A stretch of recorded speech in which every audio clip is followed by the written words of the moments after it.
Donc, partie 1, c'est l'équilibre dans la sagesse financière et à savoir qu'est-ce qui régit sur cette terre, dans ce monde, la puissance de ce monde qui est Mammon. Donc, il y a deux systèmes économiques existants. Le système mondial. Alors, le système mondial va se décrypter en plein de systèmes différents, d'accord? Mais le maître en est toujours le même. Et le système du royaume de Dieu. Donc, Matthieu 6, verset 24. Donc, nul ne peut servir deux maîtres, d'accord? Car ou il haïra l'un et aimera l'autre, ou il s'attachera à l'un et méprisera l'autre. Je reviens à ce que je disais tout à l'heure. Il ne s'agit pas de dire que c'est bien ou que c'est mal. Il ne s'agit pas de dire que on est méchant si on le fait. Il s'agit de dire ce n'est pas possible. C'est soit l'un, soit l'autre. Alors pour ce qui est de Mammon, il faut comprendre qu'il y a une différence entre l'argent et Mammon. Alors Mammon, ça vient du mot mammonas, donc ça veut dire richesse en origine araméenne. Il ne s'agit pas de dire que nous ne devons pas avoir de sous, d'argent. Il ne s'agit pas de dire non plus qu'il faut être pauvre. C'est pas le sujet. On va en parler après en détail. Mais en fait, il faut comprendre, et ça c'est important, l'esprit qui est derrière. Et vous allez voir qu'il est toujours actif. Aujourd'hui, c'est toujours le même. Donc, les divinités anciennes, on va en parler. Donc, dans l'histoire, on a eu des exemples d'idoles. Juge 2, verset 10. Toute cette génération fut recueillie auprès de ses pères et il s'éleva après elle une autre génération qui ne connaissait point l'Éternel, ni ce qu'ils avaient fait en faveur d'Israël. Les enfants d'Israël firent alors ce qui déplaît à l'Éternel et servirent les Baals. Là, je vais juste reprendre des diapos qu'on a déjà vus lorsqu'on avait, il y a 1 an et demi, on avait parlé des idoles, que j'ai un peu agrémenté. Voilà, donc je vais pas tout lire. Mais en tout cas, les Baals, donc le Baal, c'était le maître chez les Sidoniens. C'est le grand dieu des Sidoniens. Alors, il y a plein de divinités différentes. Pourquoi? Alors, par exemple, je vous donne les divinités égyptiennes. Les divinités égyptiennes, lorsque vous regardez, j'ai un livre sur les divinités égyptiennes, vous avez à peu près là-dedans plus d'une centaine de divinités. Pourquoi? Parce que c'était des divinités régionales. Et en fait, chacun avait sa petite divinité. Et lorsque les pays ont été regroupés, en fait, il y en a un qui est arrivé avec sa divinité de la séduction, l'autre qui est arrivé avec sa divinité de la séduction, il dit, ah ben en fait c'est les mêmes. C'est juste qu'on va, du coup, on va mettre un nom commun. Mais en fait c'est les mêmes. Et là, ce qu'il faut comprendre, c'est que lorsque le premier empire babylonien, donc on parle de la tour de Babel, était existant, et je vous invite à lire un jour les deux Babylones, d'Alexander Islo, dans lequel il explique justement que l'origine venait toute de là. Alors après, ils se sont divisés à travers des langues, mais en fait, les divinités, c'est toujours les mêmes. Comment fait-on du coup pour les reconnaître? Parce qu'elles ont des attributs communs. D'accord? Lorsque vous avez toutes les mêmes divinités qui sont représentées exactement de la même manière avec des noms différents, ça ne veut pas dire qu'elles sont différentes. C'est les mêmes. C'est la même divinité qui est derrière. Et en l'occurrence, au temps de Babel, il y avait donc Nimrod, qui était le roi Ninus, et il y avait Sémiramis, son épouse, les deux se sont fait diviniser, notamment au travers du dieu Janus. Le dieu Janus, c'est le dieu à double face, qui est encore existant aujourd'hui. Le dieu à double face, pourquoi? Parce que dans leurs légendes, dans leurs mythes, vous allez comprendre, parce que tous les mythes et toutes les légendes sont tirés de la réalité, très souvent. Donc, ils avaient dans leur conscience quelqu'un qui avait connu le monde d'avant et le monde d'après. Et donc, on fait référence à Noé. Et il s'est fait diviniser, Ninus, en tant que celui qui connaissait les mondes. Et on va voir de la manière dont il est représenté, le dieu Ninus. Il y avait aussi donc le dieu Baal. Chez les Égyptiens, il y a différents. Donc là, ici, vous avez le veau d'or Apis, qui était le veau d'or que Israël a fait dans le désert, hein, donc qui est celui aussi de la prospérité, pour le coup, des richesses. On en revient là.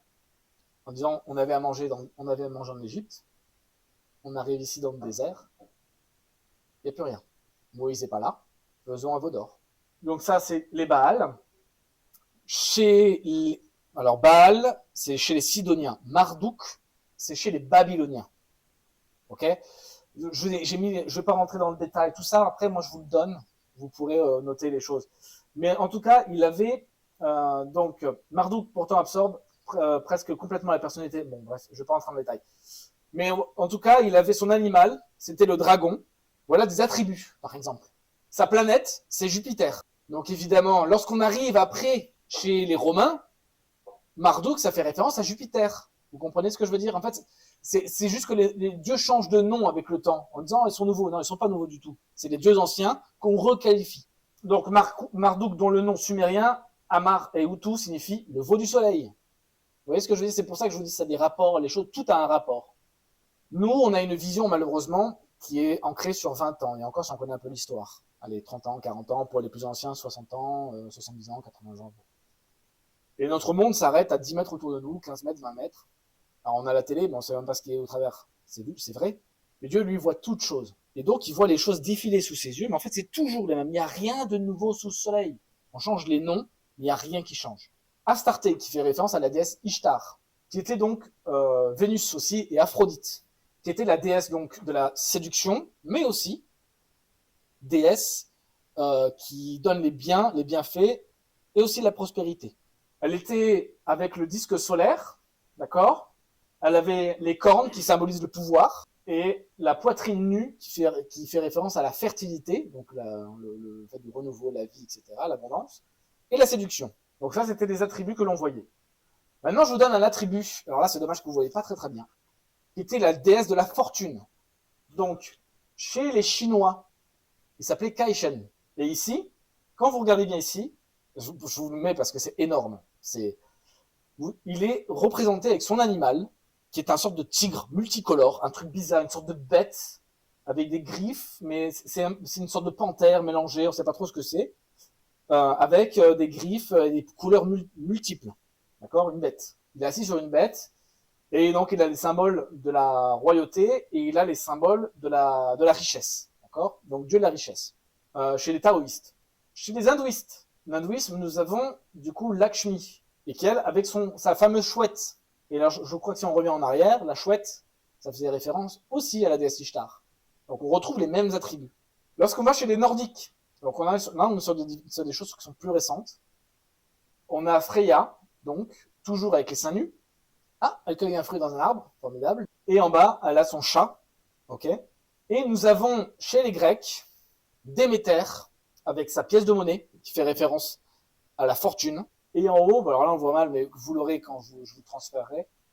C'est un vase datant d'époque où on la voit en fait sur une sorte de chaise à roulettes, donc comment on appelle ça, un fauteuil roulant, voilà, avec des ailes, d'accord. Derrière elle, très intéressant, le symbole de l'Ouroboros, qui est le serpent qui se mord la queue. C'est quelque chose qu'on retrouve dans l'occultisme. Et encore aujourd'hui, nous l'avons toujours. On va voir où est-ce qu'on l'a.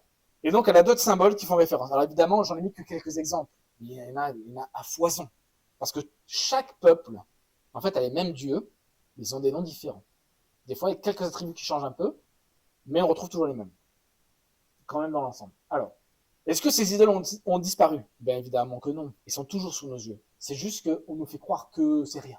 Donc, par exemple, on avait déjà vu la fois dernière la déesse de la liberté, Libertas, qui fait aussi référence toujours à la même déesse, qui était Sémiramis, Ishtar. Donc avec toujours là la lumière de la connaissance, du bien et du mal, qui fait référence à la lumière de Satan, Lucifer, c'est lui qui apporte la lumière. D'accord? La connaissance. Qui a donné la connaissance dans le jardin d'Éden?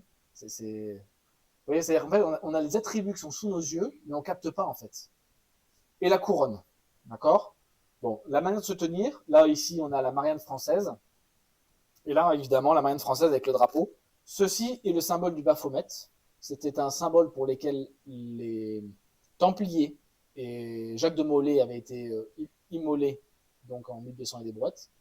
Je ne sais plus exactement la 1215. Donc du coup, c'est le symbole. Alors ce symbole, je le rappelle tout le temps parce que on a une étoile de l'occultisme, d'accord. On a le symbole de la lune, le bien devient mal, le mal devient bien, d'accord. La fertilité, on retrouve la même chose. Là, alors là, on est obligé, hein, mais le phallus. Toutes les obélisques que vous avez partout, c'est une représentation du phallus. Et avec le serpent, qui en mange la semence. Des cornes, de la puissance, qui gouverne, et la lampe de Lucifer, celui qui donne la connaissance du bien et du mal. Donc le culte aux idoles se caractérise par un sacrifice en échange de grâce, de protection, de bienfaits, etc. Je mets comme ça à titre d'exemple, mais la Révolution française, c'est plus de 200 000 morts. Au nom de la liberté, il faut quand même le comprendre que nous, on a notre vision d'homme, d'humain, qui s'arrête juste sur les choses humaines. Mais en fait, il y a vraiment des puissances spirituelles derrière qui, eux, ont d'autres desseins. Et ça, c'est important de le capter parce que je donne un exemple. Il y a un côté très bisounours, un peu, je dirais, dans le monde chrétien, celui de dire qu'il y a, par exemple, il n'y a pas de complot sur Terre. Moi, ça me choque d'entendre ça parce que bibliquement, les complots, il y en a tout le temps. Mais tout le temps. Et le plus grand de tous les complots, c'est Satan qui veut à tout prix prendre la place de Christ et s'asseoir sur le siège. Et c'est ce qui va se passer à la fin des temps. Et les rois de la terre vont se liguer contre l'Éternel et contre son roi. C'est écrit. Et pourtant, on a ce côté-là de dire, ouais, mais non, faut pas trop penser. C'est un combat spirituel, c'est clair. Et ça, il faut bien comprendre que le monde, il est dans un combat spirituel. On est en plein dedans. En fait, on est en guerre ouverte, mais on le voit pas, en fait. C'est là la difficulté. Et du coup, le risque en Occident, c'est de s'endormir. Ceux qui sont dans le monde persécuté, les chrétiens persécutés, ils savent très bien qu'ils sont en guerre. Nous, on est dans une vie plutôt fast, tranquille, donc évidemment, on aura la tendance à s'endormir. Alors, ça ne veut pas dire que ce soir, il faut s'exciter. Je m'entends, c'est qu'il faut faire ce que Dieu nous demande et le faire avec amour et vraiment volonté de marcher pour lui, quoi. Ça passe dans des choses tellement simples, d'avoir déjà dans sa propre maison, de vivre la grâce et l'amour avec son mari, dans chercher constamment Christ au centre, dans le fait de prendre soin de sa famille, de ses enfants. Voilà, vous voyez ce que je veux dire, ça passe par tout ça en fait. Hein. C'est pas de dire qu'il faut partir en croisade, là on ne part pas là-dedans. C'est des choses tellement simples que Christ nous enseigne, et qui sont les plus dures, parce que c'est facile de partir en croisade. Ah, on retrouve la bête. Intéressant. Cette bête a été érigée en 2021 devant l'ONU,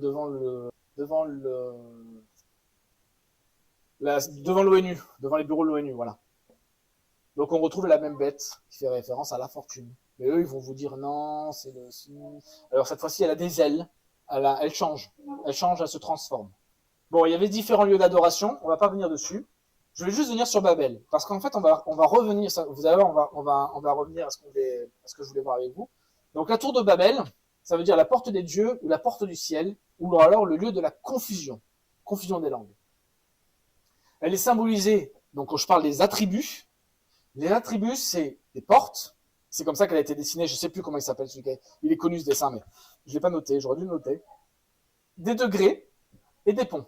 On les voit là, en fait, pour y accéder, il y a des ponts. Okay, c'est aussi un symbole de l'occultisme pour passer dans le monde de la connaissance, dans l'autre monde. Est-ce que cette tour de Babel a disparu? Eh bien non, évidemment que non. Donc ici, nous avons le Parlement de Strasbourg. Alors Strasbourg, ça veut dire la forteresse ou le château sur le chemin. Et ça veut dire aussi, je ne l'ai pas noté, ça vient de l'ancien nom Argentorum. Voilà, je reviens en arrière. Je vais revenir en arrière. Je vais vous le dire après. Donc du coup, on a des degrés, ok. D'ailleurs, ça c'est la vue de dessus. Donc là, vous avez la tour qui est ici, la tour de. D'ailleurs, elle a été construite sur les dessins de la tour de Babel. Hein. C'est pas fait par hasard. Hein. Donc là ici, on a c'est les nations, c'est le peuple, le parlement, et au-dessus vous avez la pyramide, ok, avec au-dessus l'œil, l'ancien œil du dieu Ra, d'accord, donc de celui qui gouverne le monde, quoi. L'œil de la connaissance qu'on a chez les hindous aussi avec le troisième œil, etc. Toutes ces choses-là, à partir du moment où on commence à la regarder une fois, on se dit bon, là, c'est tiré par les cheveux. Et plus on commence à prendre du temps à regarder les architectures contemporaines, plus on se rend compte qu'il y a un réel problème. Si un jour vous avez l'occasion de regarder, on va voir après une autre architecture, on ne regardera pas en détail, mais en tout cas, si vous avez l'occasion un jour de regarder la cour de justice, la haute cour de justice à Jérusalem, vous avez de quoi tomber par terre. Il y avait tous les symboles de l'occultisme satanique dedans. Et ça, il faut bien comprendre que c'est là-bas aussi qu'il va régner. Donc, pour vous dire que ce Dieu, il existe toujours. Dieu de l'argent. Le mot Strasbourg, à l'origine, donc ça vient de Argentorum, qui veut dire la place forte de l'argent. Maman. C'est pas par hasard si c'est à Strasbourg. Et les billets de banque européens, on les retrouve avec des portes et des ponts, qui est le symbole de Babylone. Je suis pas en train de dire que l'Europe est forcément que Babylone n'est que l'Europe. Je parle juste de symbole. Maintenant, je ne saurais pas le mettre dans une case. Hein, je ne vais pas vous dire, voilà, c'est ça que ça veut dire, etc. En tout cas, c'est des attributs, c'est-à-dire que c'est de l'observation.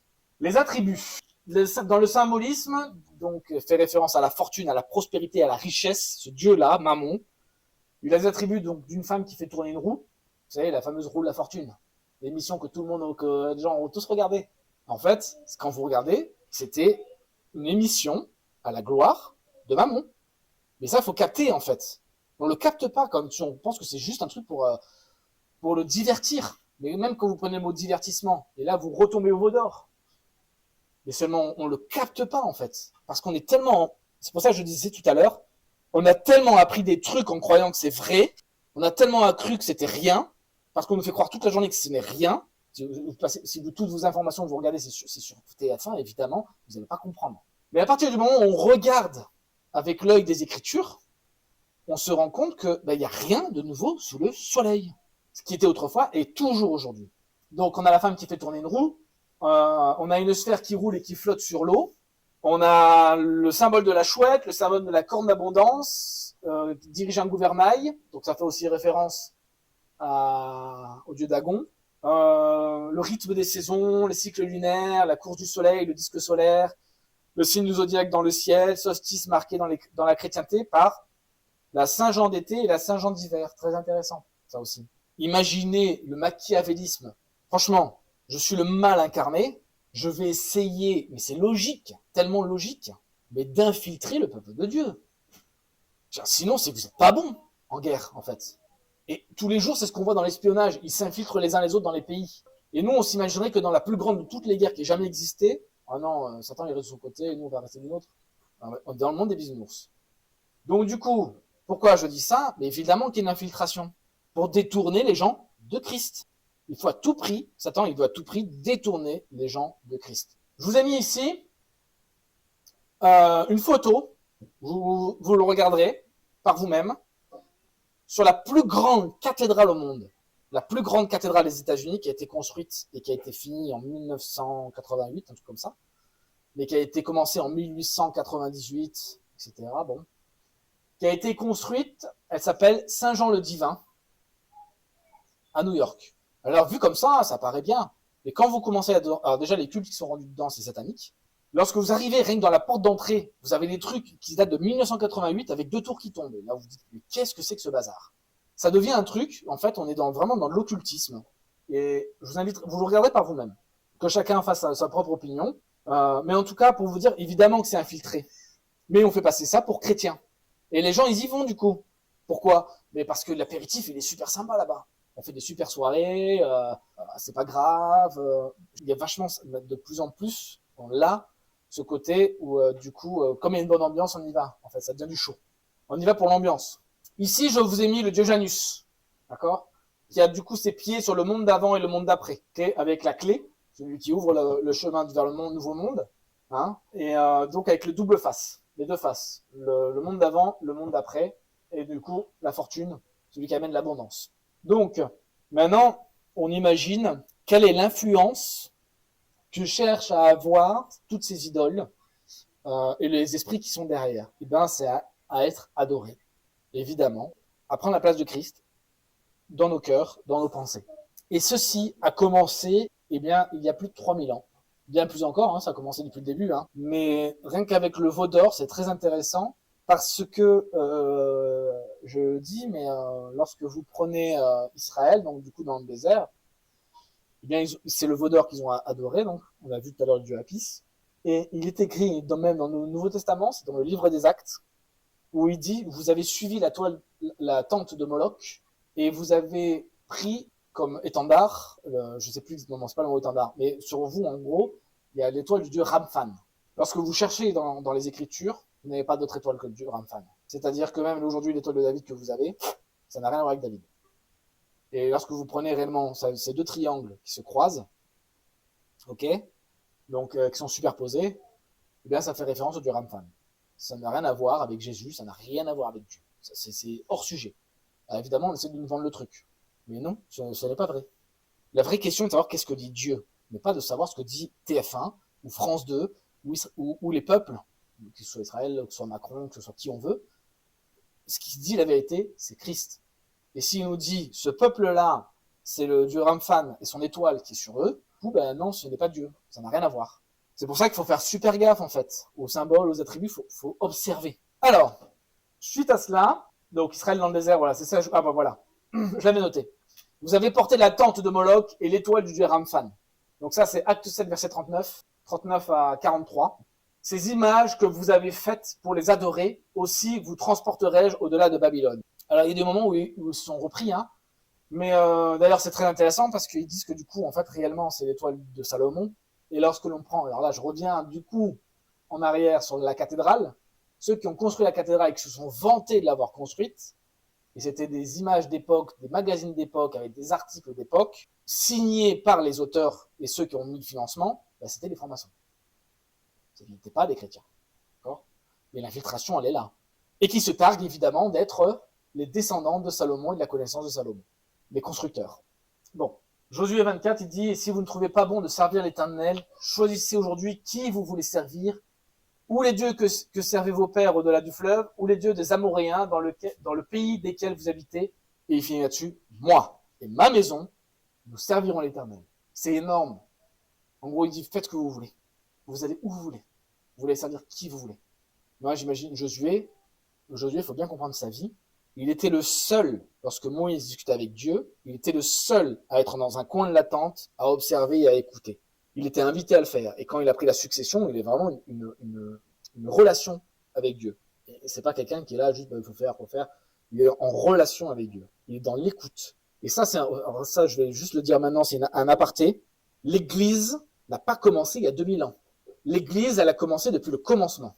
C'est-à-dire que lorsque on voit que c'est écrit en pierre, il est écrit que les prophètes de l'ancien temps plongeaient leur regard afin de savoir quand est-ce que Christ allait arriver, en fait.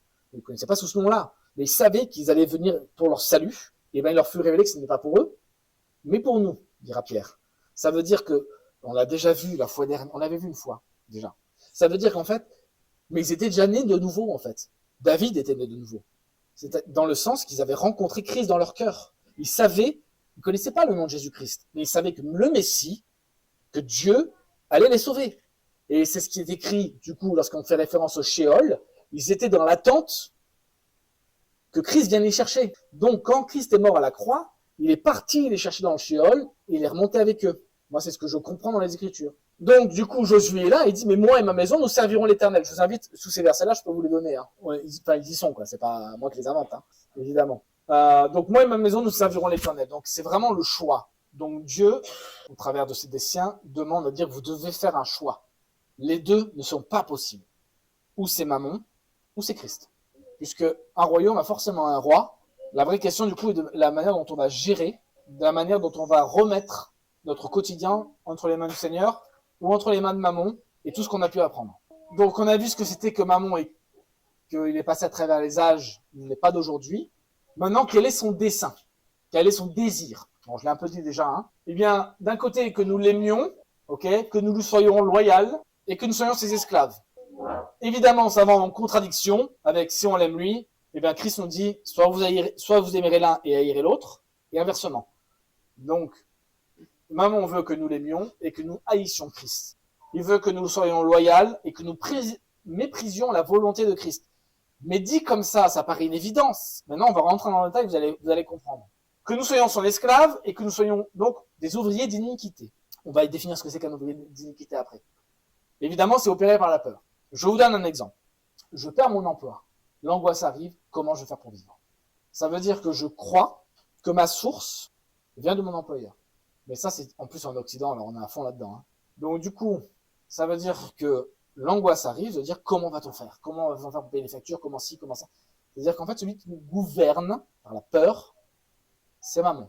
Mais si toute ma vie repose sur Christ, alors je sais qu'il pourra d'une autre manière. Il n'y a pas besoin de s'énerver. On remet les choses entre ses mains et on avance. Et il nous en parle d'ailleurs, on va en parler. Ça fait référence à la foi du moineau. Lui être loyal. Mammon veut qu'on lui soit loyal et qu'on méprise la volonté de Christ. On en revient à ce qu'on disait tout à l'heure. C'est que si mes fonds, mes financements, mes salaires, toutes ces choses que j'ai, que le Seigneur m'a confiées, mais que je ne les gère pas selon la volonté du Seigneur, en lui remettant tout entre ses mains, je suis là. Je ne suis pas là. Hein. Je suis dans le mépris, mais je ne suis pas dans le royaume de Christ. Je suis dans le royaume de Mammon. Ça veut dire que du coup, je vais faire les choses selon ce que j'ai appris, selon ce qui me paraît bien à ma guise. Moi j'aime appeler ça comme ça me permet de bien comprendre. C'est l'évangile à ma guise. C'est-à-dire que du coup, je fais pas, il y a un verset qui dit de rendre captifs nos pensées à la volonté de Christ. C'est-à-dire qu'en fait, c'est quand Christ dit quelque chose et que moi je pense autre chose, c'est à moi de me soumettre. C'est pas, je vais adapter Christ à ma manière de penser. Ça, c'est l'évangile à ma guise. Donc, par exemple, il faut pas exagérer. Je peux quand même,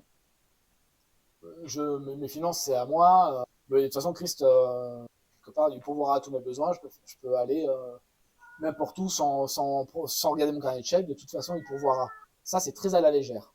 C'est très à la légère parce que si c'est pas remis entre les mains du Seigneur, ça n'a rien à voir avec Christ. Ça aussi, c'est maman. Donc, d'un côté, on va avoir le gripsou. D'un côté, on va avoir le gripsou, par exemple, de dire faut rien dépenser. Donc, ça veut dire que là encore, il repose sur maman. Et de l'autre côté, très à la légère, de dire on peut faire tout ce qu'on veut, de toute façon, Dieu pourvoira. Et ça aussi, c'est aussi très à la légère. C'est-à-dire que là aussi, c'est maman qui est derrière. Le Seigneur, il n'est pas dans la folie, en fait. Évidemment que de grandes choses peuvent être faites. On l'a déjà vu tout à l'heure. Pour imprimer des milliards de Bibles, il faut bien des millions d'argent. Évidemment qu'il faut des sous. Donc Dieu n'est pas en fait dans le de dire qu'il faut être pauvre, mais il demande à ce qu'on apprenne à gérer les choses et à lui remettre tout entre ses mains. Bon, quelque chose qu'on a déjà vu. Donc, les moyens d'action de maman. Là, cette partie-là, hein, la partie première, chapitre 1 de l'équilibre. Donc, on va voir les différentes choses de maman. C'est déjà 33 minutes. Alors, ces moyens d'action. Eh bien, évidemment, c'est le mensonge. L'un des premiers moyens d'action de maman, c'est le mensonge. Donc, le mensonge. Évidemment, un mensonge, c'est de croire que ce que j'ai appris est vrai. Parce que vu sous la forme du mensonge, on dit, oui, évidemment. Ouais. Oui, mais je crois à plein de mensonges, en étant convaincu que c'est vrai. Donc, c'est de demander à Christ qui me révèle mes mensonges. Parce que sinon, je ne peux pas voir que c'est un mensonge, si je crois que c'est vrai. Pour moi, je suis convaincu que c'est la bonne manière. Et donc, le premier mensonge à laquelle il va nous faire référence, eh bien, c'est sur la puissance de l'argent. C'est-à-dire que l'argent possède un pouvoir qui lui est rattaché. À savoir, pouvoir sacré de vivre. Combien de fois on peut entendre le nerf de la guerre, c'est l'argent? Moi, je dirais que le nerf de la guerre, c'est Christ. Parce que l'argent, si je veux me jeter de l'or par la fenêtre, il peut le faire, hein. Sans être dans l'excès, mais de dire en fait, le maître, celui qui a créé l'or et l'argent sur cette terre, c'est Christ. C'est le pouvoir d'existence, c'est le pouvoir d'importance. Alors ça, on l'a, hein. Plus t'en as, plus t'existes. Les pauvres, on peut les mépriser. D'ailleurs, il le dit, il y a un verset qui parle de ça, le fait de faire honneur aux riches, en fait, en les mettant devant. Il y a un verset qui parle de ça, mais et faire de 2 poids 2 mesures aussi, en fonction de l'argent. C'est aussi comme ça qu'on identifie des pays stables, en fonction de leur économie, de leur argent, en fonction de sa devise, de la puissance de sa monnaie. D'accord? Donc le premier mensonge, c'est d'avoir identifié notre vie et notre échelle des choses en fonction de l'argent. En 1 Timothée 6, verset 10, il dit « Car l'amour de l'argent est une racine de tous les maux, et quelques-uns, en étant possédés, se sont égarés loin de la foi, et se sont jetés eux-mêmes dans bien des tourments. » C'est-à-dire que ce sont des personnes qui, du coup, ayant fait leur dépendance de leur vie en fonction de maman, mais sans s'en rendre compte. Si j'arrive et que je vous dis vous allez adorer maman, vous dites certainement pas, non, certainement pas. Par contre, si c'est tellement ancré intérieurement dans tout ce que j'ai appris, etc., je l'adore sans le savoir. Donc du coup, à partir du moment où je crois, par exemple, que à partir du moment où je suis j'ai des richesses, je suis riche, j'existe, j'ai un pouvoir, etc., je suis à côté de la plaque. À partir du moment où j'estime plus quelqu'un parce qu'il a les moyens qu'un autre, je suis à côté de la plaque. Et donc, en 1 Timothée 6, il me dit, il y en a qui se sont détournés, en fait, vraiment. Parce que ils se sont même jetés eux-mêmes dans des tourments. Alors moi, j'imagine des tourments endettés, tourments de mettre comment on appelle ça, mes priorités carrément ailleurs. Ainsi, je laisse à maman, à l'argent. Bon, on va faire la différence après entre les deux. Hein. On a vu que l'argent, on va le voir après, mais on a vu que maman est l'esprit qui est derrière, dont on nous a parlé aussi, à savoir que le monde est régi par des principautés et que nous n'avons pas à lutter contre la chair et le sang. Hein? Donc je vous fais juste un petit récapitulatif, vite fait. Et donc du coup, c'est laisser à maman décider de mes déplacements, de mes mouvements, et je suis du coup à l'affût de plans aussi pour avoir plus d'argent. Par exemple, j'ai la conviction que je dois aller quelque part. J'ai vraiment à cœur d'aller quelque part, on me sent en prière, bon. Et la réponse première, c'est de dire, attends, on n'a pas d'argent, on n'y va pas. Mais là encore, c'est donner une autorité à l'argent qui fait, en fait, on n'est que sur la chair. Alors que le Seigneur, il dit, mais avant de te mettre des bâtons dans les roues, pourquoi tu viens pas m'en parler? Si c'est moi qui mets ça en ton cœur, est-ce que j'irai pas chercher les corbeaux qui t'amèneront à manger pour y aller? Est-ce que je vais pas pourvoir? Donc, on n'est pas invité à être dans les excès. On est invité sans cesse à remettre Christ au centre. Celui qui doit décider de nos mouvements, celui qui doit décider de nos déplacements, c'est Christ. Ce n'est pas le volume de billets que j'ai dans le portefeuille, ou pas. Parce que ce n'est pas le même Dieu. Le deuxième mensonge, la source d'approvisionnement. Très important. L'autre aussi est très important. Mon employeur, mon conjoint, mes investissements, mes héritages, vous voulez, hein, le canal par lequel l'argent nous arrive, n'est pas notre source d'approvisionnement. Je perds un travail, je rentre en état d'angoisse, le Seigneur alors me rappelle à l'ordre. Il me dit, mais celui qui gère et qui te donne ce dont tu as besoin, c'est moi. Je suis passé par ce travail-là, je passerai par autre part. Et du coup, il nous rappelle une chose, c'est que c'est dans ces moments-là où on apprend aussi la foi. Parce que sinon, moi, ça m'a... Voilà, après, moi, c'est la chose sur laquelle je travaille personnellement. Il y a 15 ans, je travaillais dans une grande boîte qui s'appelait Avenance, une grosse boîte de tout ce qui est restauration. Et j'avais été, on m'avait donné comment on appelle ça, une promotion pour être responsable de restauration. Et donc j'ai fait un an, j'avais un cahier des charges où il fallait que je monte un restaurant et que en fait, enfin, quand je monte un restaurant, c'est développer toute la clientèle et faire en sorte que ça se passe très bien pour mettre en place les process, les procédures à mettre en place, etc. Au bout d'un an, j'ai reçu toutes les cartes, vous savez, les cartes de fidélité avenance, les trucs qui font que du coup, j'avais plus de droits, comment on appelle ça, davantage, voilà, davantage, etc. particuliers. Alors attention, c'est mon chemin à moi. Hein. Je dis pas que c'est ça qu'il faut faire. Hein. C'est mon chemin à moi. Et là, je sais pas comment vous dire, mais pousser de l'intérieur, comme le Seigneur qui frappe. Vraiment comme ça, moi, que je l'ai vécu. Et en me disant, mais où t'as mis ta confiance? En qui as-tu confiance? Et en fait, moi, dans ma tête, je me suis dit, mais je suis en train de me mettre ma confiance dans tous ces avantages, tous ces trucs, à me dire, ouais, super, je vais avoir ci, je vais avoir ça, etc. Et en même temps, ma prière a toujours été de dire, mais je veux vraiment que ma vie soit faite pour toi, quoi. Et en fait, j'ai eu ce conflit-là, en me disant, mais il y a un truc qui me dérange, qui ne va pas, et dans lequel j'étais mal à l'aise, et j'ai remis ça en prière, et c'était de la folie. Pour beaucoup de monde, c'est de la folie. Mais je dis, regarde Céline, je vais la voir, on prie pour ça, et je dis, écoute, je crois qu'il faut que je quitte ce travail. Et je suis parti de ce boulot. J'ai appris, après, j'ai fait plein de petits boulots, tout ça, mais comme ça, ça veut m'apprendre, je veux que tu sois dépendant de moi, et de moi seul. Donc, il faut bien comprendre que la source d'approvisionnement, c'est Christ. Et il passera toujours par des canaux différents. On va en parler tout à l'heure de la foi du moineau, en début d'après-midi. Alors tout à l'heure, on a parlé de la vérité et de l'esprit. Donc, la vérité, on vient de parler des mensonges. La vérité concernant ces mensonges, donc le premier mensonge, c'est de faire croire que l'argent est une puissance particulière, de nous identifier, de pouvoir gouverner nos vies, de notre existence, de ce qui a de la valeur, de ce qui n'en a pas. Plus ça coûte, plus ça a de la valeur. Mais qui définit ça? D'ailleurs, c'est un des premiers cours qu'on a en économie. Moi, j'avais jamais compris ça, j'avais jamais capté ça. Moi je me souviens, le prof qui sort un billet de banque et qui nous dit quelle valeur ça a, ça. Donc c'est un billet de banque de 10, pas 10 euros, peu importe. Quelle valeur ça a? Bah, 10 euros. Je dis, bah non, c'est un morceau de papier, ça vaut rien. La seule chose qui fait que ça ait de la valeur, c'est la foi que chacun a mis dedans. C'est la foi qu'un système économique a mis dedans. C'est une question de foi. Si demain tout le monde dit, ne croyons pas que ça vaut 10 euros, ça vaut rien. C'est du vent. Un lingot d'or, de manière intrinsèque, ça a une valeur. Parce que c'est une denrée très, très rare sur Terre. Mais un morceau de papier, ça vaut rien. Et ça m'avait vraiment marqué. C'est une question de foi. Ça fait bien comprendre le maître qui est derrière. Et on va en parler de l'argent après.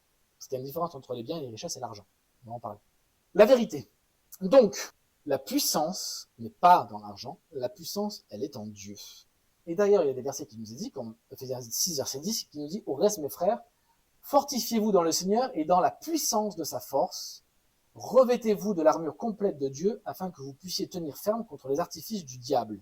En plus, c'est vraiment le combat du croyant. Et lorsqu'on regarde tous les rapports que nous avons par rapport au combat, notamment en Timothée, ça fait référence à l'argent.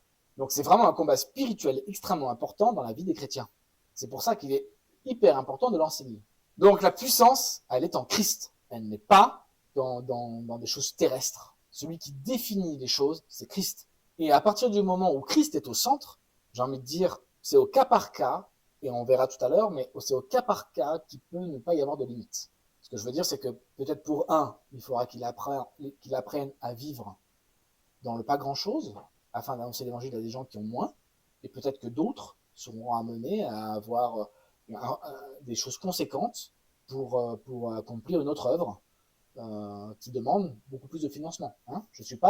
Moi je ne dis pas qu'il faut ou qu'il faut pas avoir d'argent. C'est pas le sujet. On va voir, en fait, le vrai sujet, c'est qui est au centre. Est-ce que c'est Mammon ou est-ce que c'est Christ? Ou est-ce que j'ai mis ma foi? La source d'approvisionnement. 2 Corinthiens 9, verset 12, il dit « Car le secours de cette assistance, non seulement pourvoit aux besoins des saints, mais il est encore une source abondante de nombreuses actions de grâce envers Dieu. » Il y a d'autres versets qui nous disent en fait que c'est le Seigneur qui pourvoit nos besoins. Je ne les ai pas notés là, en l'occurrence. Mais en tout, j'ai mis un petit tableau, donc du coup, avec d'un côté le maître et de l'autre côté l'esclave. Donc si d'un côté, la fin et mon maître, c'est Dieu, alors celui qui en sera mon esclave, c'est l'argent. L'argent, à ce moment-là, ne sera pas un but, ni une fin, mais un moyen par lequel ça va servir à l'œuvre de Christ. Ça devient juste un moyen.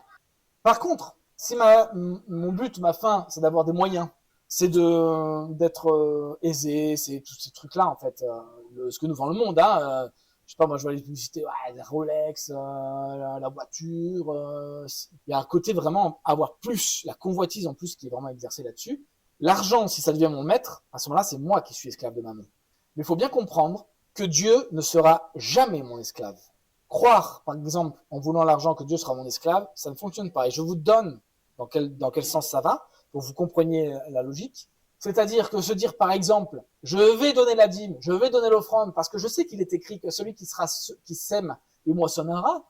Donc ça veut dire qu'en donnant la dîme, je vais récolter beaucoup. Mais Dieu, c'est pas le casino. Hein. Ça veut dire que on se sert de Dieu pour avoir. Mais Dieu, il nous voit très bien ça dans le cœur. À la limite, pendant un temps, il va, ok, et au bout d'un moment, il va nous apprendre aussi les choses. Donc c'est deux formes de royaumes qui n'ont pas la même manière d'agir. La première, c'est le royaume de Dieu, où Christ est au centre. Et l'autre, c'est le royaume de Mammon, où Mammon est au centre, mais qui se déguise derrière l'argent. On va en parler après, hein, évidemment. Je vais définir les choses. Si mon maître, c'est Christ, c'est lui mon véritable employeur, c'est lui mon véritable financier, c'est-à-dire c'est lui qui peut changer d'un instant à l'autre les canaux par lesquels il passe pour pourvoir à mes besoins. D'accord? À ce moment-là, les canaux utilisés d'approvisionnement, ça reste des canaux. Et quand on commence à voir les choses comme ça, se dire, mais en fait, c'est juste un canal. À ce moment-là, où sont mon employeur, mes investissements, mon conjoint, mes clients dans une entreprise, les institutions, etc. Donc, ça veut le RSA, ce sont des canaux. Parce que demain, le système, il dit, on fait la banqueroute, il n'y a plus rien. Le Seigneur me dira, mais c'est pas un problème. Par contre, ça ne veut pas dire qu'il faut rester les mains dans les poches. Hein. Je ne parle pas de finantise, attention. Hein. Je ne parle pas d'oisiveté. Hein. Je suis dans le fait que là où on met notre confiance, et ben le Seigneur pourra d'une autre manière. L'exemple qu'on verra tout à l'heure, en début d'après-midi, c'est l'exemple de la vie d'Élie. Le royaume de Dieu, à ce moment-là, tous ces canaux d'approvisionnement servent au royaume de Dieu. Évangélisation, la veuve et l'orphelin, l'accueil, etc. C'est sûr que si on inverse tout, il est combien que le centre, c'est l'argent. Je veux l'argent. À ce moment-là, que mes canaux d'approvisionnement, ben, c'est mon travail, c'est mes financements, c'est mes investissements, c'est tous ces trucs-là. Et que du coup, dans le royaume du monde, qu'est-ce que j'ai? Eh ben, j'ai ma baraque, j'ai mon hors-board, je sais pas, moi, je donne la surabondance, des milliards de choses. Où en fait, le but étant dedans, c'est moi. Alors, je deviens esclave vraiment de Mammon. Et Dieu ne sera pas mon esclave pour m'apporter de l'argent. Je le répète. Il ne le sera pas. Mais il nous demande vraiment d'avoir confiance en lui comme un père. Et là, on est obligé, en début d'après-midi, on parlera forcément de la filiation. On ne peut pas comprendre la foi du moineau si on ne comprend pas qui est le père. Si on ne comprend pas, et je sais qu'on en a déjà parlé, mais que c'est un père qui est tellement aimant, qui pourvoit aux besoins de ses enfants. Il nous aime. Et il est le maître pas des systèmes de ce monde, mais c'est lui qui a créé ce monde. Mais quand même, les mines d'or, tous ces trucs-là, même si c'est exploité par Mammon, néanmoins, c'est qu'il le permet. On en reparlera tout à l'heure pour faire la différence entre les choses. Donc l'argent est un moyen par lequel on sert Dieu, qui est la fin et le but. Proverbe 30, celui-là, il est vraiment, je dirais, important de connaître quelque part, de s'en souvenir, en fait. Ouais, en tout cas, moi, il m'a beaucoup aidé à plein de moments. Mais il dit, je te demande deux choses. Ne me les refuse pas avant que je meure. Éloigne de moi la fausseté et la parole mensongère. Ne me donne ni pauvreté, ni richesse. Accorde-moi le pain qui m'est nécessaire. On en revient et on en parlera tout à l'heure. Christ est là pour pourvoir à nos besoins. C'est les besoins qu'il pourvoit. Il ne pourvoit pas au hors-board. Sauf s'il y a besoin d'un hors-board. Il n'y a que lui qui peut voir aussi. C'est à chacun de voir. Mais le centre doit être Christ. De peur que dans l'abondance, je ne te renie et ne dise qui est l'Éternel, ou que dans la pauvreté, je ne dérobe et ne m'attaque au nom de mon Dieu. Ce verset-là, c'est le psalmiste qui dit, mais moi, ce que je veux, c'est toi. Je veux Christ. Et du coup, s'il te plaît, ne me donne pas une situation dans ce monde où je te renie, en fait. Sois toujours le centre. Le roi Salomon, d'ailleurs, fera le même genre de prière, où il dira, moi, je veux que tu me donnes la sagesse et l'intelligence pour prendre soin de ce que je ne sais pas faire. En gros, il faut que tu sois au centre. Je ne sais pas faire. Et Dieu lui dira, parce que tu m'as demandé ça, je te donnerai tout. Je pourvoirai. Plus encore. Et tu seras une lumière dans le monde. Bon, maman est l'iniquité. Donc, maman recherche nos domaines d'iniquité afin de nous lier. L'exemple que je vais vous prendre, c'est un exemple que l'on retrouve dans le livre des Actes. Il est très intéressant. Livre des Actes, donc, je vous lis le verset. Il y avait auparavant dans la ville un homme nommé Simon, qui, se donnant pour un personnage important, exerçait la magie et provoquait l'étonnement du peuple de la Samarie. Tous, depuis le plus petit jusqu'au plus grand, l'écoutaient attentivement et disaient « Celui-ci est la puissance de Dieu, celle qui s'appelle la Grande. » Ils l'écoutaient attentivement parce qu'il les avait longtemps étonnés par ses actes de magie. Mais quand ils eurent cru à Philippe, qui leur annonçait la bonne nouvelle du royaume de Dieu et du nom de Jésus-Christ, hommes et femmes se firent baptiser. Nous, en lisant cela, on peut avoir une vision de Simon, de se dire « C'était un fou, un occulte, etc. » Et écoutez bien ce qu'il dit après. Simon lui-même crut. Il crut, Simon. Et il a été baptisé. Simon a été baptisé. Il fait partie de la maison de Dieu. Et il ne quittait plus Philippe. Ça, c'est important de le capter. Et il voyait avec étonnement les miracles et les grands prodiges qui s'opéraient. Mais Pierre lui dit, donc, entre les deux, j'ai oublié de le mettre, le verset. Entre les deux, il y a Pierre et Jean qui viennent. Et en fait, ils prient pour les gens qui ont été baptisés. D'accord? Et ils imposent les mains en disant, il faut que... Et du coup, c'est là, à cette époque-là, dans le premier temps, où du coup, il y avait le Saint-Esprit, donc du coup, qui descendait aussi. Suite à cela, Simon dit la chose suivante. Il dit, mais comment? En gros, c'était un magicien, autrefois. Peut-être qu'il n'a pas tout confessé. En tout cas, on va noter ici qu'il a un gros problème. Et qu'est-ce qu'il dit? Il dit, donne-moi ce pouvoir, s'il te plaît. Je te l'achète. Pierre lui dit, que ton argent périsse avec toi, puisque tu as cru que le don de Dieu s'acquérait à prix d'argent. Il n'y a pour toi ni part ni lot dans cette affaire, car ton cœur n'est pas droit devant Dieu. Je rappelle, Simon lui-même crut, et après avoir été baptisé, il a été baptisé, mais pas par n'importe qui, par Philippe, par des apôtres. Hein. Ça nous fait un peu redescendre des fois de se dire, ouais, t'as baptisé lui, quand même, ça fait un peu se détendre. Qui sommes-nous pour savoir qui monte et qui descend? Mais néanmoins, il est sauvé. Enfin, et là, c'est un truc qu'il faut rappeler. C'est une chose très importante qu'il faut rappeler. Lorsqu'on étudie le péché, pour quelqu'un qui n'est pas né de nouveau, d'accord, qui n'a pas compris le sacrifice de Christ à la croix, qui n'a pas accepté Christ comme son sauveur, qui ne l'a pas confessé de sa vie, à ce moment-là, on est face au jugement judiciaire. Donc Dieu juge, il dit tu es ton péché. Il n'y a pas eu de différenciation entre l'homme et son péché. Ils sont un. Donc, ils ne peuvent pas être dans sa présence. Ils sont jugés, ils doivent payer le prix. On appelle ça la mort éternelle. Okay? La séparation. La mort spirituelle, totale. À partir du moment où j'ai accepté Christ dans ma vie, j'ai compris le sacrifice à la croix, à ce moment-là, on passe sous un autre jugement, qui est le péché, qui est le jugement paternel. C'est-à-dire que le Seigneur châtie ceux qu'il aime. Il nous reprend en vue de notre sanctification. Il veut nos sanctifications. Et c'est pour ça qu'il est écrit à plusieurs reprises qu'on peut perdre le salut, c'est du salut du quotidien de la sanctification, mais on ne parle pas du salut de la vie éternelle. Ce n'est pas la même chose. Ok? C'est des choses qu'on a déjà vues, mais je le rappelle quand même. Du coup, c'est pour ça qu'on peut comprendre.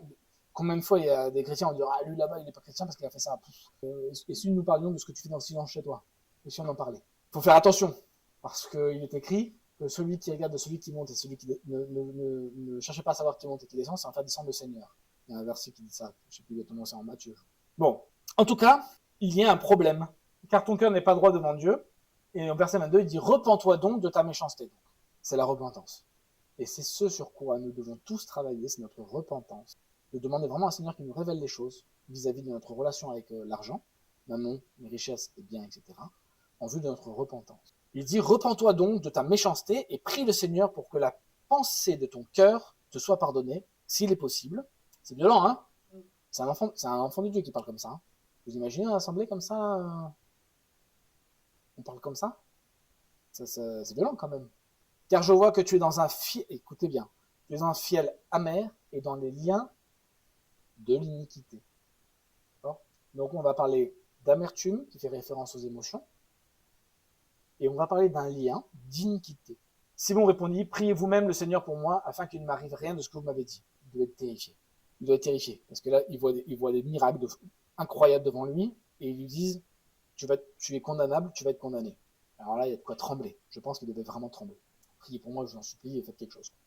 Donc, lien d'iniquité, le terme que l'on voit, c'est soudesmos, en grec, qui fait référence au lien. Hein. Donc, c'est le lien de soudesmos. Et l'autre, c'est adikia, que l'on retrouve à plein de reprises, qui fait référence à l'iniquité. Donc, c'est écrit, mais soudesmos, ça fait référence, mais c'est vraiment profond. Le mot lien, c'est vraiment quelque chose de profond, le terme utilisé, c'est ce qui lie les ligaments entre eux. Donc ça veut dire que c'est vraiment quelque chose qui est ancré profondément et qui nous lie. D'accord ? Et le mot adikia ici, c'est l'injustice d'un juge, c'est la tortuosité du cœur, c'est le fait de violer la loi de Dieu.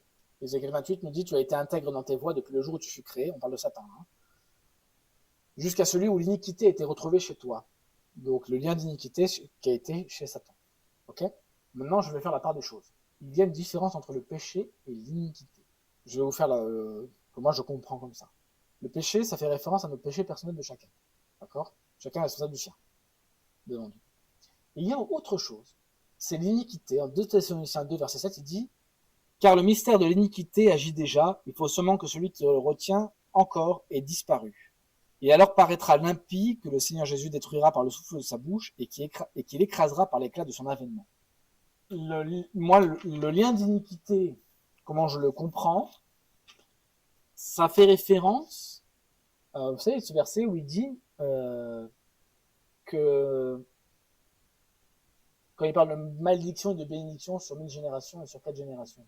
Moi, je comprends le lien d'iniquité comme étant la faute originelle, dans le sens où il y a un truc qui s'est passé et qui passe de génération en génération comme des fragilités héréditaires.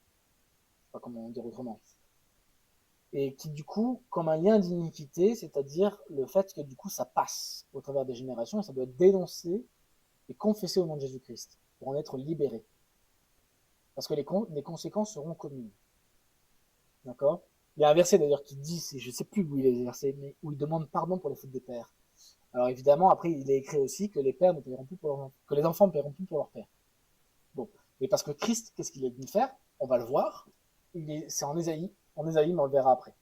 Donc l'ouvrier d'iniquité, qu'est-ce que c'est qu'un... Donc là, le lien d'iniquité, je reviens là-dessus juste, c'est quelque chose qui se passe au travers des générations, en fait, et qui a commencé depuis le commencement, à savoir quand Satan a été jeté, d'accord, quand il est tombé, en Ézéchiel 28, quand il nous parle de Satan, du coup, chez qui a été trouvé l'iniquité, et c'est quelque chose, du coup, depuis Adam, en fait, qui est transmissible, et dans lequel, en fait, de manière héréditaire, il y a un truc de base qui est là, une tentation de base, d'accord, et qui va appuyer sur nos péchés personnels, évidemment, pour nous amener à faire la volonté et nous accaparer, en fait. Donc, l'ouvrier d'iniquité, en Ézéchiel 18, il dit, la maison d'Israël dit, la voix du Seigneur n'est pas droite. Est-ce ma voix qui n'est pas droite, maison d'Israël? Donc là, c'est Dieu qui parle. Dieu qui parle et qui dit à Israël, mais la voix du Seigneur n'est pas droite. Est-ce ma voix qui n'est pas droite, maison d'Israël? Vous comprenez ce verset ou pas? C'est-à-dire, en fait, c'est la maison d'Israël qui dit, donc c'est les gens, d'accord, qui disent à Dieu, en gros, c'est pas clair ton truc là. Et Dieu qui pose la question, il dit, mais c'est moi qui suis pas droit?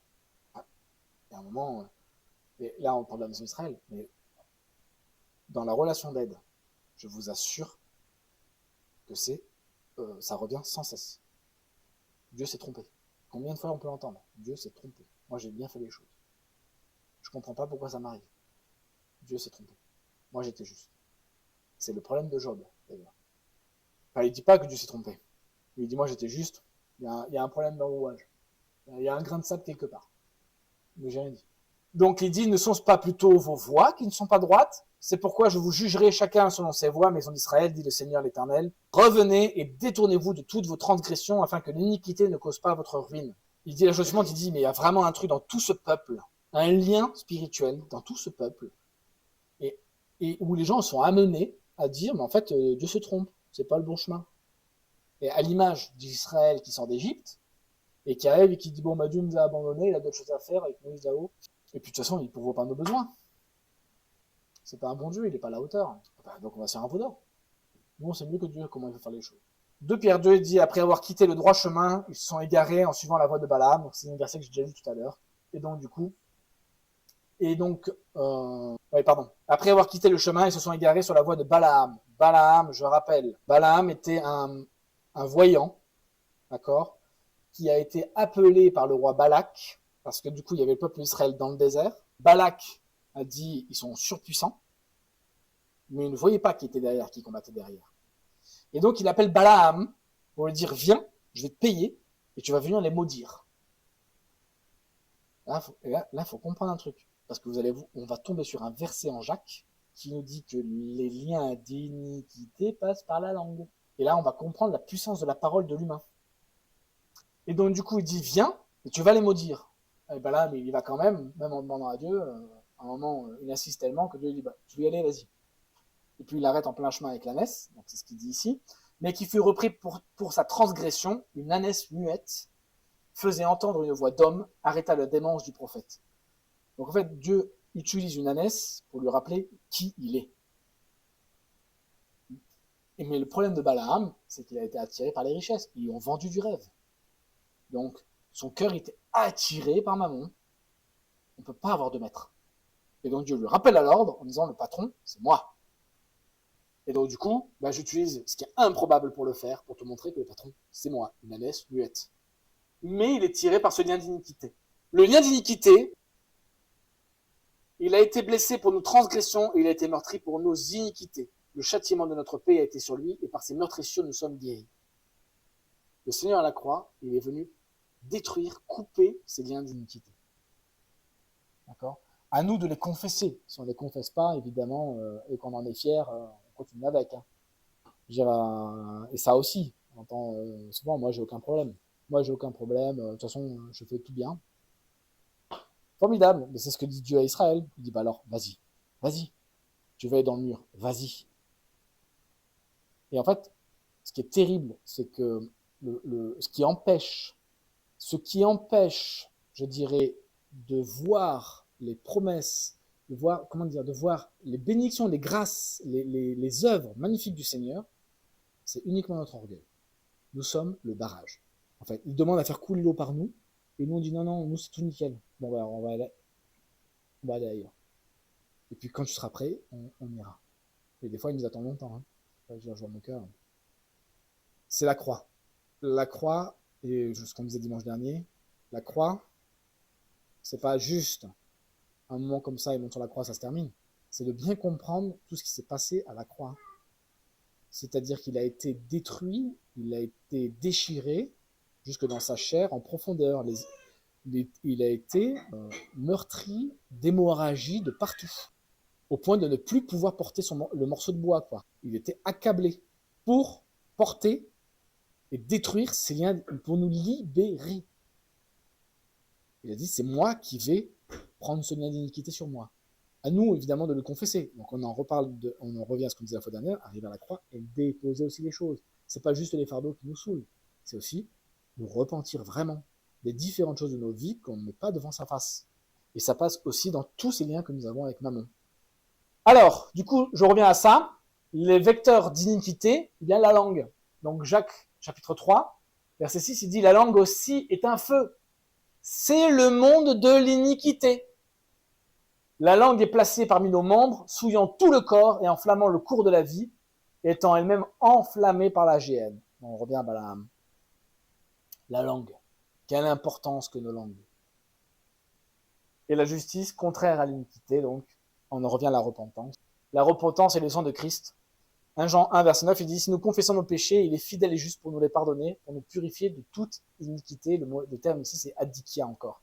Mais c'est pas le même terme que le mot péché. C'est pour ça que je fais bien la différence entre les deux. Il y en a un qui fait référence à pécha, okay, c'est le terme grec, je crois. Et iniquité, c'est le terme adikia. Et donc, du coup, pratique et discipline, c'est ce qu'il nous dit en Romains 6, de ne pas livrer nos membres au péché, comme des instruments d'iniquité. Il fait encore la différence entre les deux. C'est-à-dire que nos membres, d'accord, c'est le péché, mais c'est comme si la tête nous poussait à faire les choses, c'est l'iniquité en fait. Vous voyez ce que je veux dire? Ça appuie dessus. C'est comme comment dire, c'est la mauvaise semence qui est entrée dans toute l'humanité, qui pousse le péché individuel, d'accord, à pratiquer la méchanceté. Donc ne pas livrer nos membres au péché, à pratiquer ce qui est mal, comme des instruments d'iniquité. Alors, sur l'inverse, c'est les bras, c'est l'iniquité, et le fruit final, c'est le péché, quoi. Mais donnez-vous vous-même à Dieu comme étant vivant de mort que vous étiez, et offrez à Dieu vos membres comme des instruments de justice. On passe par la mort. Et on en revient à la filiation qu'on parlera après, que Christ, il est tout pour nous. Et donc du coup, si Christ devient le centre, on ne pense plus à être le centre nous-mêmes, mais tout ce qu'on veut, c'est sa gloire. Tout ce qu'on veut, c'est que lui vive. Et si pour ça, on doit mourir, mais gloire à lui.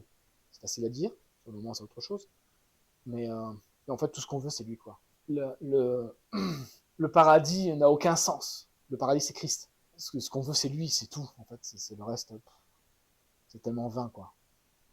Jean 8, il me dit, quand il sera venu, il convaincra le monde en ce qui concerne le péché, la justice et le jugement. Et en ce qui concerne le péché, parce qu'il ne croit pas en moi, la justice, parce que je vais au Père. C'est Jésus qui dit ça. Et que vous ne me verrez plus, le jugement, parce que le prince de ce monde est jugé. Bon. Je finis là-dessus, sur chercher d'abord le royaume de Dieu et sa justice, et toutes choses vous seront données par-dessus. Ce qu'on cherche d'abord, c'est Christ. Et toutes choses vous seront données par-dessus. Ça veut dire, en fait, qu'on veut tellement Christ qu'on pense même pas à ce qui arrive derrière. C'est même pas le sujet, en fait. Ça nous intéresse même pas. Mais le Seigneur arrive et dit, bah, tu auras besoin de ça. C'est un peu comme si je disais, bon, Seigneur, je veux te suivre, mais je pense pas, je pense uniquement à quel est ton désir, quelle est ta volonté, et bon, bah, je peux pas avancer, parce que il y a un précipice entre les deux. Et le Seigneur, il arrive et dit, bah, c'est bon, je m'occupe du tout. Et il met un peu. Et puis là, on continue à avancer, en fait. On a les yeux fixés sur Christ. On se dit pas, putain, j'ai envie d'avoir un pont dans mon jardin. Vous voyez ce que je veux dire ou pas? C'est que le but, notre principe, notre fondement, notre vie, notre désir, c'est Christ. Et alors, il pourvoit à ce qu'il faut pour marcher en lui, pour vivre en lui, pour avancer avec lui. Et pour son œuvre. Mais c'est pas, moi j'aimerais bien je sais pas moi, vivre sur un méga croiseur. Bon ben Jésus, j'aimerais vraiment vivre sur un méga bateau. Bon, ce sera l'occasion de te servir. Là, il me dit, mais c'est pas du tout mon royaume que tu cherches. C'est toi que tu cherches. Et tu m'utilises à tes propres fins. Vous voyez ce que je veux dire? Le centre n'est pas le même. Donc les symptômes, je finis là-dessus, je m'arrête. Les symptômes, je les donne. Des symptômes de l'influence de maman. J'en ai mis 10. C'est important, on est obligé de rentrer dans du concret, je sais pas quelle heure il est, mais je m'arrête là après. Le souci et l'anxiété à propos de l'argent. Si j'ai du stress, si le manque, le stress et l'angoisse, c'est l'un des symptômes. Quand je donne tout ça, je suis concerné, hein, je dis pas, on est tous concernés. Hein. Une mauvaise gestion de l'argent. Si je gère mal mon argent, et c'est vite à reconnaître, hein, quelqu'un qui gère mal son argent. Hein. Donc, c'est-à-dire qu'il n'y a pas de budget, il n'y a pas de plan, il n'y a pas de tenue de compte, il n'y a rien de tout ça. C'est comme ça.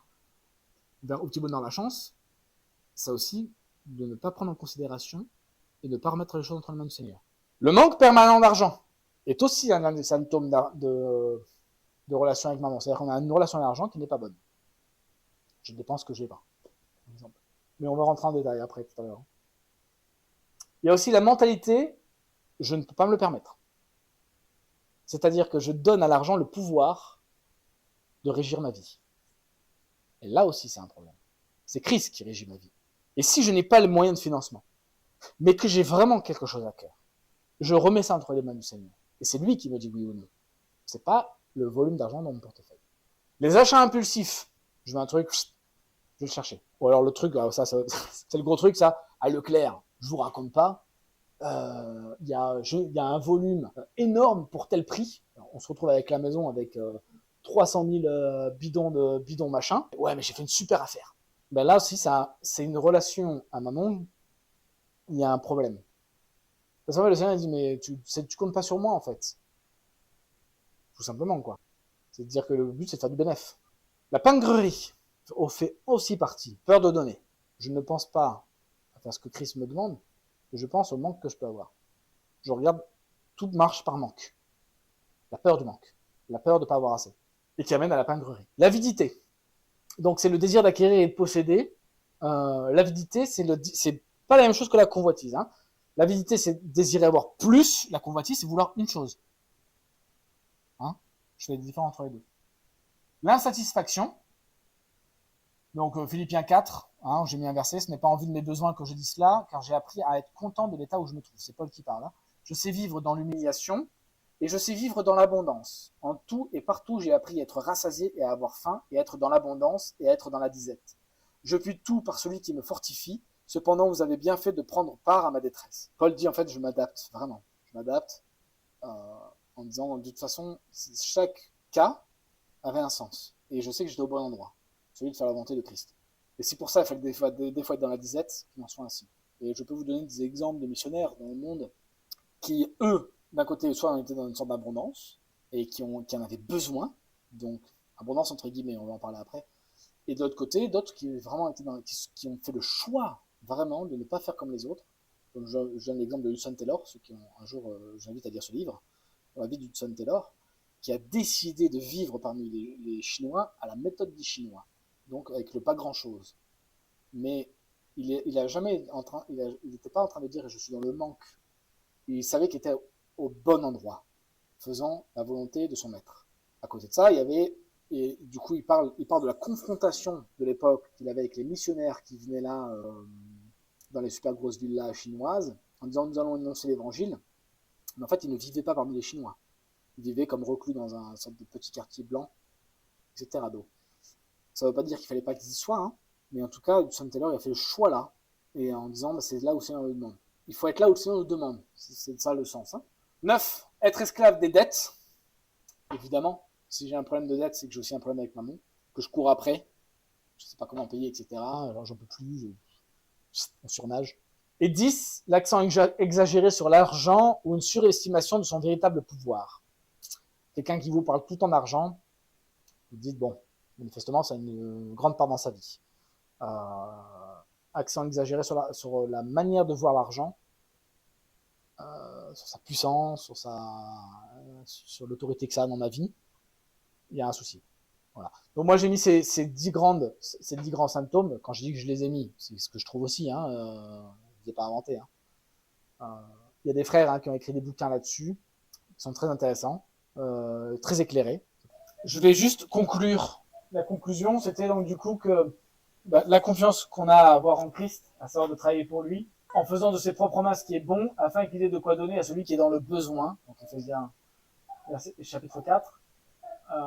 Donc ça fait référence du coup au travail, dans ce qui est bon. Donc bon fait référence dans l'obéissance à Christ, évidemment. Et que du coup, non seulement il y a pour moi, mais aussi, il permet de donner derrière, de transmettre. Conclusion vis-à-vis de Mammon. Je vous mets toutes les conclusions.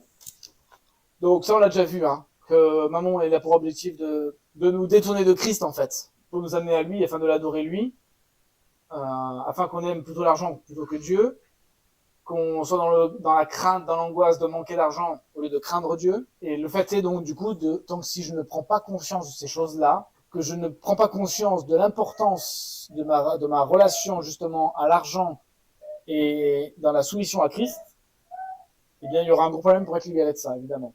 Donc, si Dieu est ma source, l'argent sera mon esclave pour son royaume. Si l'argent est ma source, alors je suis esclave pour Mammon.